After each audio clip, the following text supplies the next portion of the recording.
ముఖ్యంగా అమ్మాయిలకు నేను ఎప్పుడు చెప్తుంటాను, ఎందుకంటే ఈ పియర్ ప్రెషర్ చాలా ఎక్కువ ఉంటుంది. మీకు పక్కనున్న స్టూడెంట్ చాలా మంది అడుగుతారు, మీకు ఫేస్బుక్ అకౌంట్ ఉందా? ఎవరిని చూసినా ఫేస్బుక్ అకౌంట్ లో ఉంటారు. ఫేస్బుక్ అకౌంట్ నన్ను చాలా మంది అడుగుతారు, సార్ మీకు ఫేస్బుక్ అకౌంట్ ఉందా?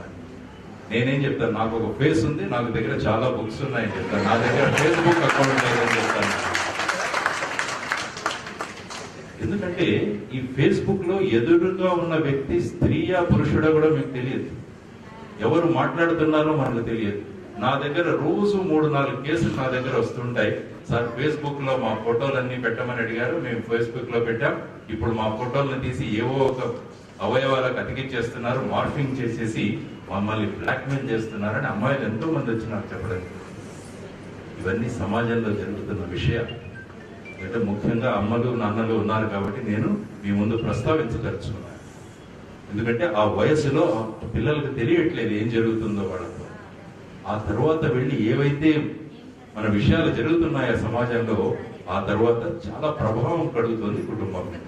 అందువల్ల ఇక్కడ ఉన్న తల్లిదండ్రులందరికీ నేను విజ్ఞప్తి చేస్తున్నాను, చాణక్యుడు చెప్పిన వాక్యాలు మీరు గుర్తుంచుకోండి.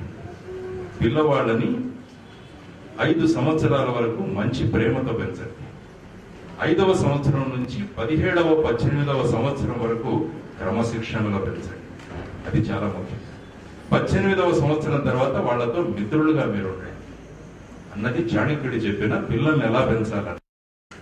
ఇప్పుడు ఎందుకంటే ప్రతి విషయానికి ఒక గ్రాడ్యుయేషన్ కోర్స్ ఉంది, పోస్ట్ గ్రాడ్యుయేషన్ కోర్స్ ఉంది, కానీ పేరెంటింగ్ కి ఎలాంటి కోర్సు లేదు. అన్నది పిల్లల్ని ఎలా పెంచాలన్నది ప్రతి ఒక్కరూ వాళ్ళ వాళ్ళ థియరీలు ఎవాల్యుయేట్ చేసుకుని వాళ్ళు పెంచేస్తుంటారు.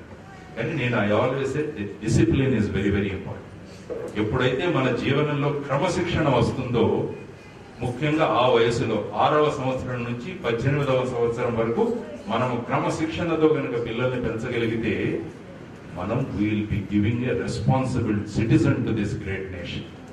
మన కర్తవ్యం తల్లిదండ్రులుగా, మన కర్తవ్యం, మన బాధ్యత ఏంటంటే ఒక మంచి పౌరుణ్ణి దేశానికి ఇవ్వడం తల్లిదండ్రులుగా మన బాధ్యత. ఎప్పుడైతే మంచి పౌరులను మనం సమాజానికి ఇస్తామో, దేశానికి ఇస్తామో, అప్పుడే దేశం ఒక గొప్ప దేశంగా తయారవుతుంది. అందువల్ల అలాంటి క్రమశిక్షణతో కూడిన యువతను, అటువంటి పౌరుల్ని మనం దేశానికి ఇద్దామని మనం అంతా నిర్ణయించుకుంటే, ముఖ్యంగా అక్కడ కూర్చున్న యువతకు నేను ఎప్పుడు చెప్తున్నాను, మనం let us make this country great. అది మనకి ఉండాలి. ఇప్పుడు నా వల్ల నా దేశానికి పేరు రావాలి అని ప్రతి ఒక్కరూ అనుకోవాలి. అందుకనే క్యాలెండర్లో డేట్లు మారుతూ ఉంటాయి. మనం ఏం చేసినా చేయకున్నా ఈ సంవత్సరంలో కూడా 31 డిసెంబర్ వస్తుంది. కానీ ఈ క్యాలెండర్లో ఒక రోజు మన గురించి ప్రజలు చెప్పుకునే రీతిగా మనం చెయ్యగలగాలి అని ప్రతి ఒక్కరూ నిర్ణయించుకోవాలి. ఆ నిర్ణయించుకోగలిగే శక్తి మీలో ఉంది అని నేను చెప్తున్నాను అన్నమాట, ముఖ్యంగా యువత. అందుకనే ఈరోజు మీరు స్వామి వివేకానంద వారి పుస్తకాలు ఇక్కడ డిస్ట్రిబ్యూట్ చేశారు. I'm very very happy. ఆ పుస్తకాలు చదవండి, ఎంతో స్ఫూర్తినిస్తాయి. అంటే ఒక మనిషి అనుకుంటే ఏం చేయగలడన్నది వివేకానందుల వారు ఆయన చూపించారు.